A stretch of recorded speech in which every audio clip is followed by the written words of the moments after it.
Hi,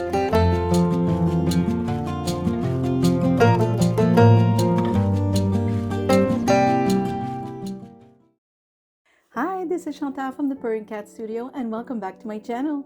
Today it's just a 2-minute video, real quick, real sweet, real easy. It's a greeting card made with scraps of papers and stamps and glue.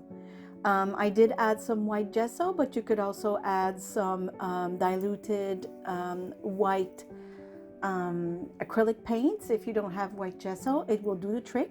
It is just to blur a tiny bit of the lines and colors so that we can have that as a background a little bit more muted. I hope you enjoyed this video and use this technique for any kind of greeting cards. I chose to start my Christmas cards early this year, so I have plenty of time to do many more. Enjoy the video. See you soon. Bye. Bye bye.